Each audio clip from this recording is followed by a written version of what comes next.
take the map and drive the instructor inside the classroom and link it to the M step, then everything will move. You see it? Ladies, third grade teachers, could you tell me, how do you think this professional development was for you today? Easy. It was productive. It was exciting.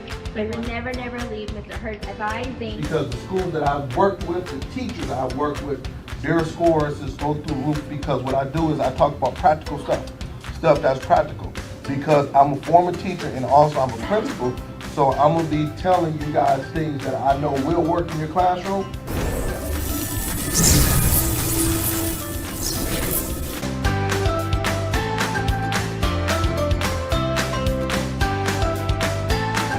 For booking, please visit S. Hurt, School Turnaround Specialist. So I believe that, if everybody say it can't get done, I'm like, yes it can, why not? I said, if these kids can't read, then I'm not gonna promote them. All this, mom, dad, I'm gonna look you in your face and say this kid can't read. We let them down. School, parents, we let them down, but I'm not gonna take them to the next grade knowing that they're not at grade level. It's funny because I'm always like, okay, how are schools successful? Well, schools are successful when they demand greatness. Greatness doesn't come. We're about to make history. We're about to learn. We're about to grow. We're about to make history. And then, mark my word, it's going to be other school districts, other places around it that's going to be doing this thing. We're going to be the first model. And I'm speaking that into existence, okay?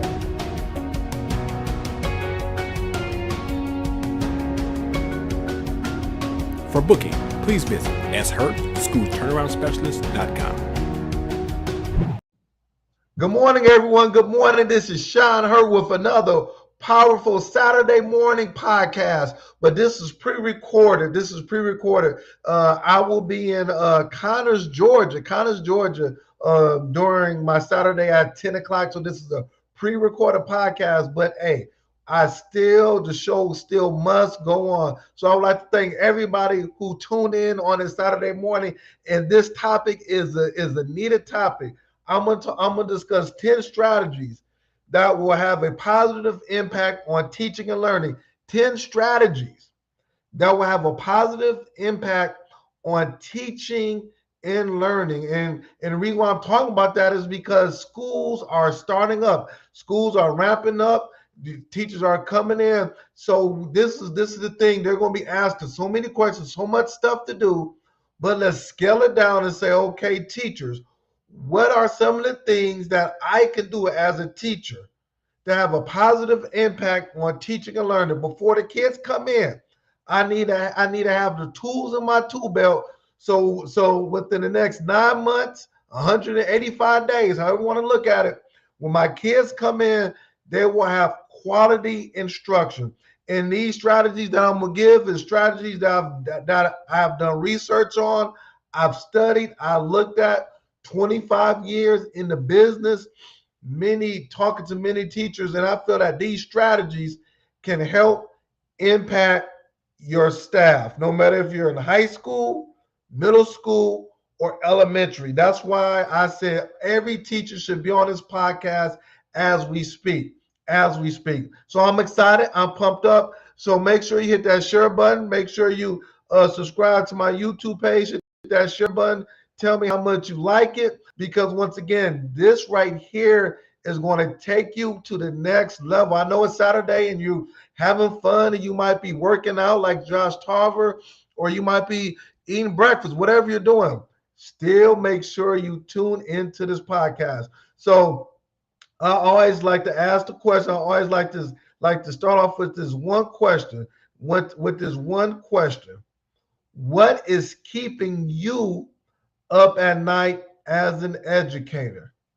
What is keeping you up at night as an educator? So when you find out, put it in the chat. What is keeping you up at night as an educator? For me, the question that's keeping me up at night is, are you ready for the beginning of the school year? Are you ready for the beginning of the school year? Look at my background. That's a kid on the board working on some multiplication, some math problems. That's my background. That's one of my students, one of my classrooms.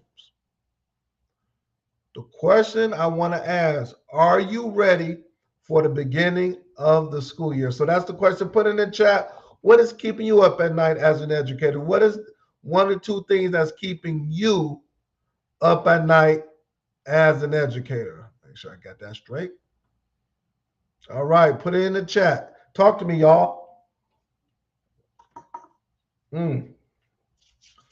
Next is what's going on in education. What's going on in education for me? First, I would like to give a big shout out to the Jalen Rose Academy High School. They gave my team the leadership award. I've been working with the Jalen Rose High School for the last 4 years, and I put it on my social media page. Got a nice award last Sunday. So I would like to thank all of the board members, Principal Allen, and everybody that felt the need to give me and my team the leadership award. So hats off to that team. They're doing some big things. They're doing some wonderful things in the city of Detroit. So like I said, I've been working with them for the last 4 years, and at a high school, they're going to a whole nother level. So thank you very much, Jalen Rose, the leadership team, Jasmine Allen, and everybody that thought enough to give me a nice trophy. I'm in Georgia now, but if I was at home, I would show you the trophy. Like this is what they gave me. It was very nice. So thank you very much. Next is that next week I will be at Youngstown Prep in Ohio.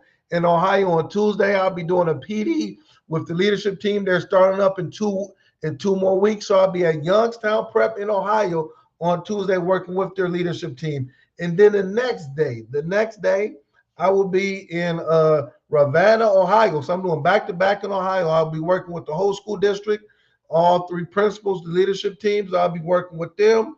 And that will be on Tuesday as well. So I'm going to be with Youngstown in the morning and Ravenna in the afternoon, and then I'm working with the leadership team. So I'm excited regarding that. I cannot wait. And this is what it is all about, making sure we get these schools ready. And last thing is that I'll be in Farmington Hills, Michigan on Thursday. Busy week for me on Thursday, doing some work with their school board. So that's what I do. I work with school boards. You say, Harry, you work with admin, principal, teachers, and school board. Yes, I do it all.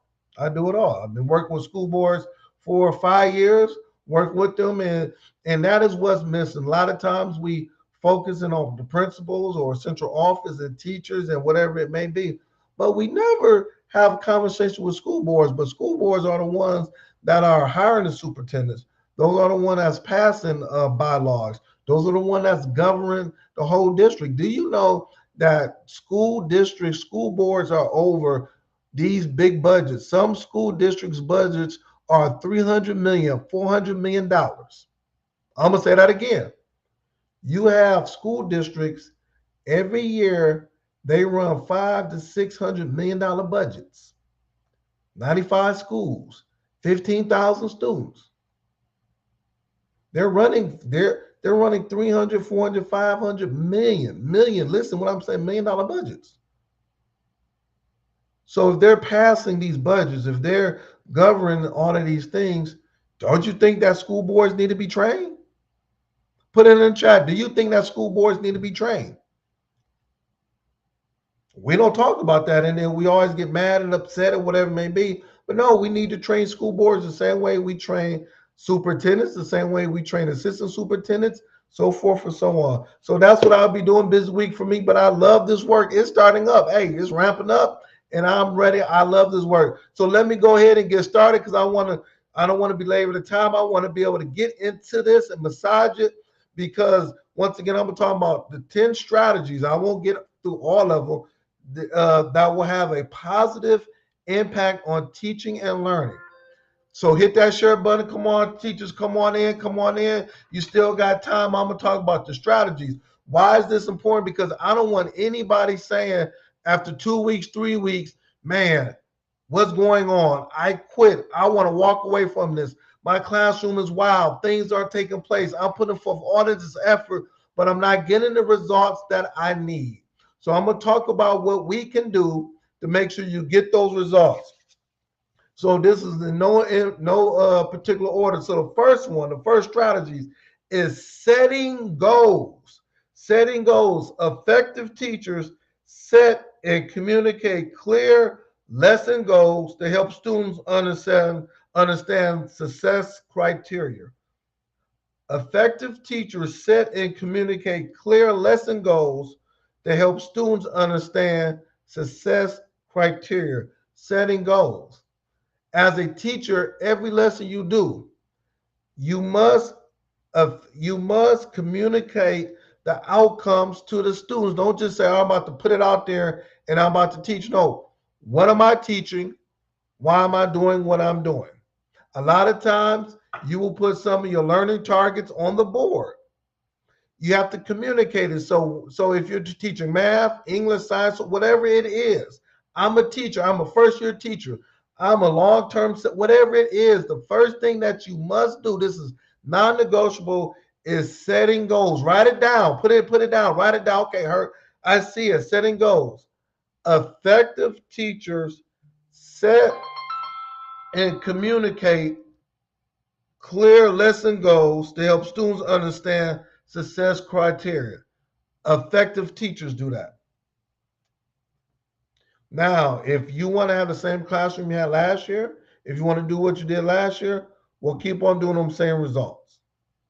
But if you want to take your class to the next level, you say, Hurt, I want to go to the next level. I'm going to be a good high school science teacher. I'm going to be that good middle school math teacher. I'm going to be that third grade teacher that teach all subjects.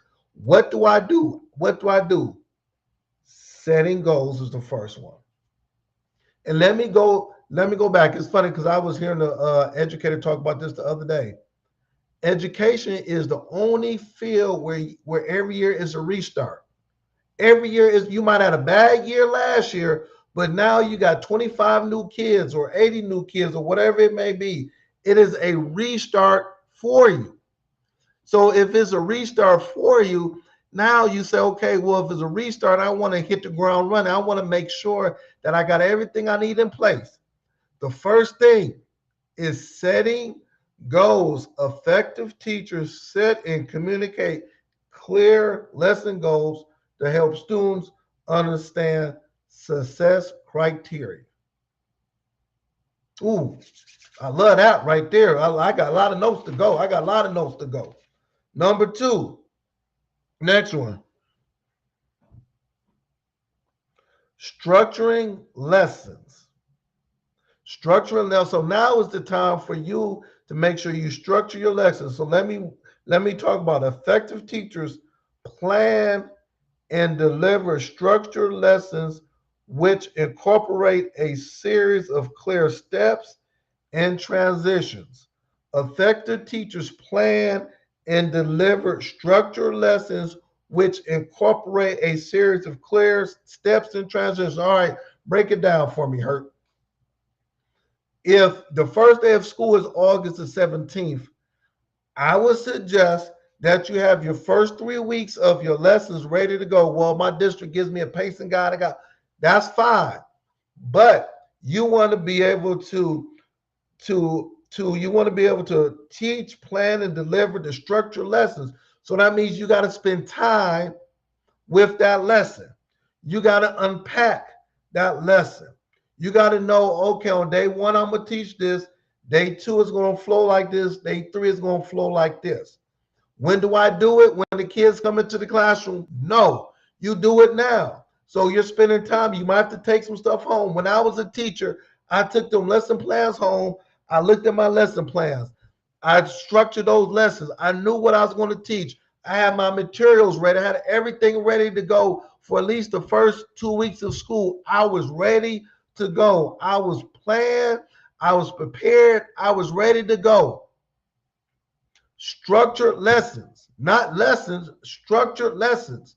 Don't just say, I'm going to do this, I'm going to do that, I'm just going to, no. It's just like now, as I'm speaking to you, regarding the work I'm doing, as I'm speaking to you, I took time to write down, I'm going in and out, write down my lesson plans. I have my notes right here. So I know what to say, how to say it. I know what questions I'm going to ask. I know how much transition I'm going to have, all those things. Number 2 is structured lessons. Talk to me. Tell me if this is sounding good. Put it in the chat. Hit that share button. We need to move these teachers to the next level, and I need principals, I need admins to understand this. I need you to show them this video. Do what you got to do. But if you get these strategies, these tips, the teaching will be at a high level, and you will have less disciplinary problems throughout the school year. Don't try to fix it in November. We're not trying to fix nothing. When those kids come in, you should be ready to go. Yes, there's going to be some tweaks. There's going to be some changes, but you have the foundation as a teacher to have high, impactful lessons. Oh, man, I'm feeling good about this. Next one is this. Collaborative learning. I'm jumping collaborative learning. Effective teachers. Remember, I'm saying effective teachers, not teachers. Effective teachers allow opportunities for students to participate in flexible groups, to talk, to move around. Collaborative learning. Well, what does that mean? Your work. That means your teachers. You're not just having the kids in rows working in silos. This is not the 80s, the 70s, and 60s. I'm telling you, if you have cooperative learning groups in the classroom, you have cooperative, collaborative learning taking place inside of the classroom. You want the kids to talk to one another. You want them to move around. Effective teachers allow opportunities for students to participate in flexible groups. If you have them in rows, they can't participate in groups. They're just sitting there listening to you lecture. So what does that mean? If I got it, when I come in on Monday, I'm trying to get my classroom together, start putting the groups in cooperative learning. Put them in clusters of 3 and 4. Allow them to talk. Allow them to work together. That's what effective teachers do. I didn't know that hurt. Yes, that's what you have to do if you're trying to move this academic needle.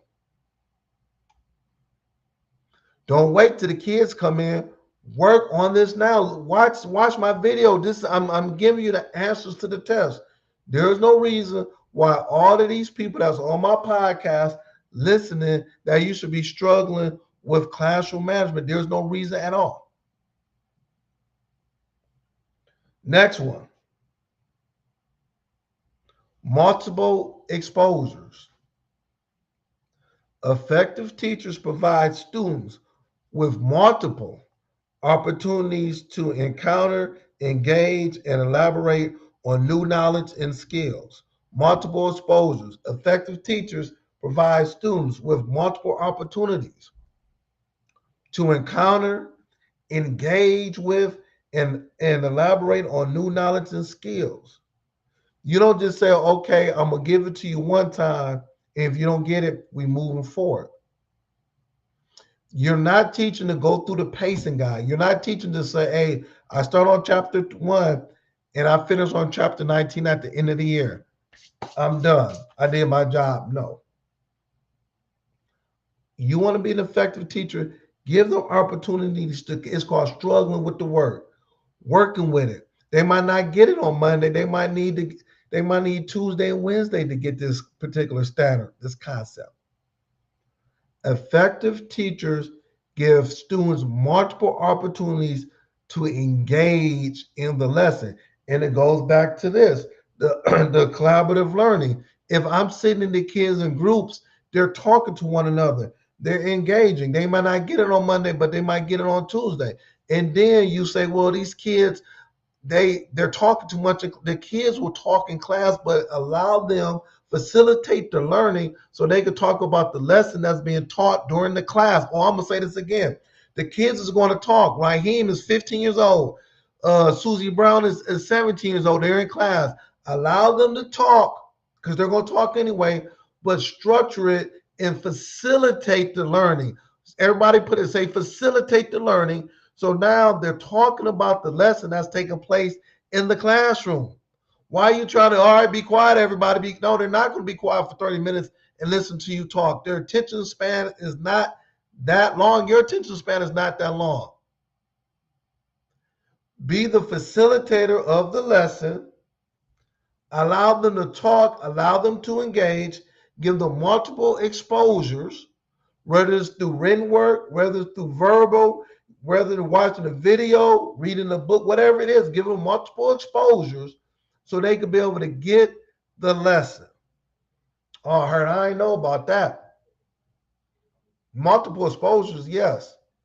These are what effective teachers do. Now, I'm not telling you something that I read in a book. I'm telling you something that I know as a teacher, as an assistant principal, as a principal, as a consultant, as doing his work. I'm in classrooms. Last year, I'm not making this up. Please, I'm not making this up. I worked with over 12 schools last year. Each school has an average of, say, 20 to 25 classroom teachers. So I looked at over 250 teachers. I've been in 250 classes just last year alone at different schools. I'm seeing it. So I saw the effective teachers of what they do, everything I'm telling you, this is what they do. And I saw those teachers that weren't effective, they did the opposite. Those were the ones that did the opposite, and the scores are low. Kids was wilding out in the classroom, and they was just, and come November, they were saying, I can't wait till the year is out. And everybody was miserable. Principal miserable, teacher miserable, students miserable, parents miserable. All stakeholders miserable because they did not take these strategies and apply it in the classroom. Stay with me. I got a couple more minutes. Next one is questioning. Effective teachers regularly use questioning as an interactive means to engage and challenge students, and it can be used to check for understanding. Questioning. Effective teachers regularly, this is part of what they do, use questioning as an interactive means to engage and challenge students. And also it can be used as feedback. Put in their feedback to check for understanding. So if you look at Marzano's different type of DOK, you have DOK 1, DOK 2, DOK 3, DOK 4. No, you can't always be at DOK 4. That's that high question. Sometimes you got to be at a 2. Sometimes you at a 3. So what I would tell my teachers to do is that in their lesson, during their lesson plan, this is good information. During their lesson plan, write down the questions that you want to ask the students. Don't just try to take it off the top of your head. Yeah, you might be able to randomly get 1 or 2, but have the questions prepared. And even if you gotta have your 3x5 card and say, okay, after you finish lecturing the lesson, you might want to have the questions ready to go. You could read off of it. This is not I got you. You want to know if the kids got it or not. Well, how do I know? Pre-write your questions using the Marzano's wheel based on the lesson that you're teaching. Pre-write your questions based on a Marzano's wheel. Focus on what you are teaching. Well, when should I do this?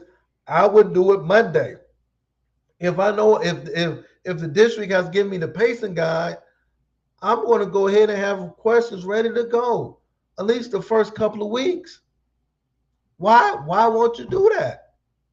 I'm gonna get my classroom situated. I'm gonna dig. This is what I talked about: structuring lessons, setting goals, collaborative learning, multiple exposure, last questioning.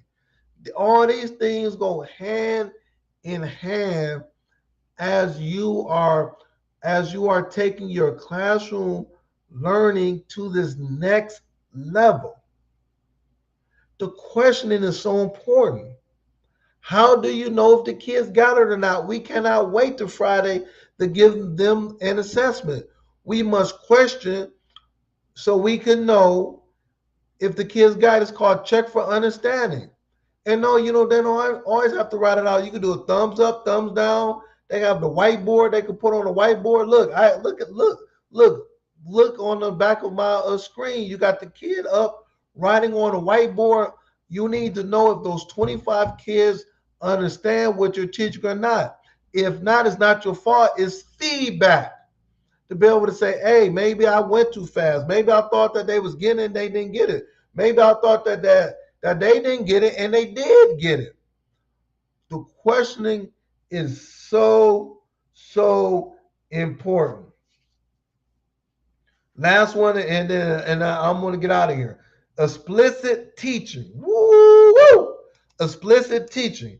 Effective teachers use explicit teaching to provide instruction, demonstrate concepts, and build students' knowledge and skills.